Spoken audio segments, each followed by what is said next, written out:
रुपए की मशीन दी थी ताकि कोविड टेस्ट के लिए लोगों के टेस्ट जो है वो टांडा और शिमला ना भेजे जाएं।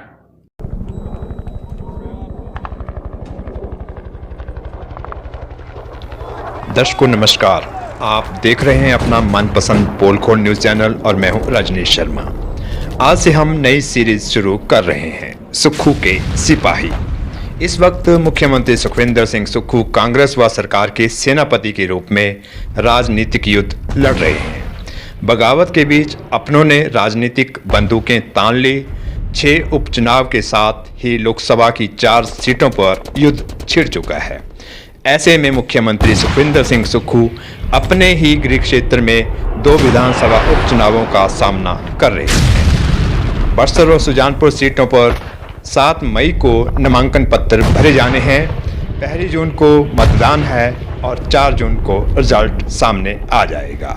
लेकिन हमीरपुर जिला की ही तीसरी सीट हमीरपुर सदर में भी स्थिति उपचुनाव की बनने जा रही है। सेनापति को राजनीतिक युद्ध में घिरे देख सुक्खू के सिपाही कमर कस चुके हैं।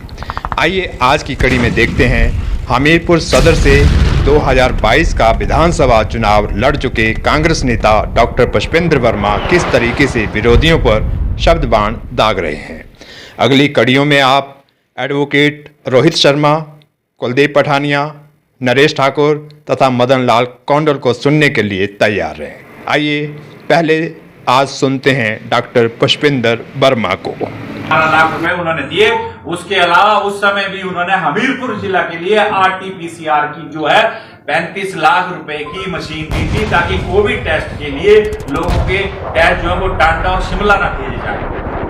200 करोड़ रुपए का कैंसर रिसर्च इंस्टीट्यूट बन रहा है हमीरपुर के अंदर, 200 करोड़ रुपए का, जो कि नॉर्थ इंडिया का सबसे बड़ा कैंसर इंस्टीट्यूट होगा, क्योंकि उनको मालूम है कि कैंसर कैसी बीमारी है।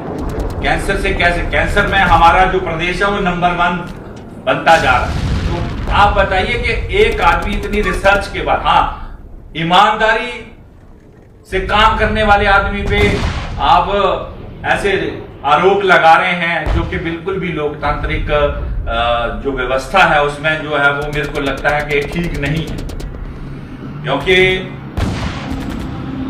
माइनिंग की बात कर रहा था क्योंकि समस्या इन व्यापारिक मानसिकता वाले जितने भी ये भगौड़े विधायक हैं, इनको ये थी कि इनकी जो है पीछे आपदा की वजह से 6-7 महीने जो है वो जो है इनकी जो क्रशर हैं वो बंद रखने पड़े। तो ये केवल इन्हीं के नहीं थे, पूरे हिमाचल प्रदेश के अंदर बंद करेंगे। तो ये सोचते हैं कि भाई किस तरह इस ईमानदार व्यक्ति को वहां से हटाया जाए ताकि हमारा जो ये व्यापार है, हमारी जो ये धंधा है वो चलता रहे। धंधा इसको कह सकते हैं, व्यापार नहीं कह सकते, क्योंकि व्यापार भी बड़ी ईमानदारी से होता है और अच्छे लोग जो है वो व्यापार से जुड़े हैं और लोगों को रोजगार दिला रहे हैं। तो ये हमारे जो थे वो मेन मुद्दे थे। मेरा यही था कि विकास, हमीरपुर के विकास की बात की जा रही थी, क्योंकि ये बार बार ये कह रहे थे कि हमारे क्षेत्रों में विकास नहीं हो रहा। मैंने सिर्फ आपको हमीरपुर के गिना दिए, बाकी जो विधानसभा है उनमें भी इतने ही जोरदार तरीके से जो है वो काम किया जा रहा है।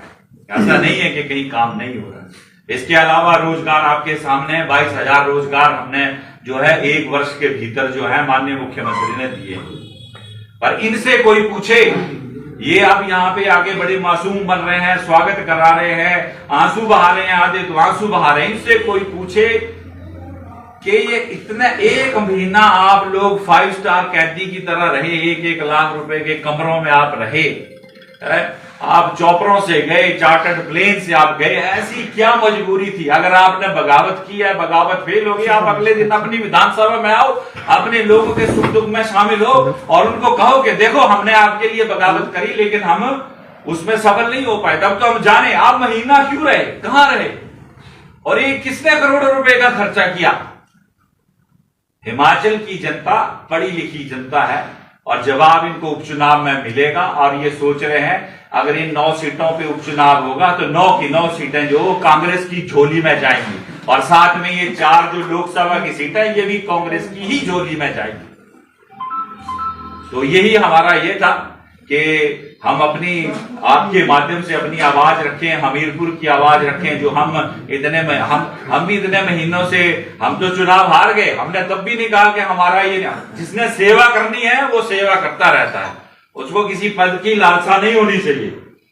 हम भी कह रहे हैं कि हम भी इतने सारे काम लेके जाते हैं, कई बार आप 100 काम लेके जाते हैं, सारे काम नहीं हो सकते, हर तरह की मजबूरियां होती हैं। अब मैं आके यहाँ पे मुख्यमंत्री जी से डिमांड करने लग पड़ूंगा कि नहीं जी यहाँ पे तो 20 मंजिला का सीधी इमारत बना दीजिए, वर्ल्ड ट्रेड सेंटर बना दीजिए, तो हर चीज का एक समय होता है और पॉकेट तो देखनी पड़ती है। कह रहे थे कि आर्थिक, बार बार मुख्यमंत्री जी बोलते हैं आर्थिक दशा खराब है, तो क्या वो हिमाचलियों को मालूम नहीं है कि आर्थिक दशा किस वजह से खराब हो गई?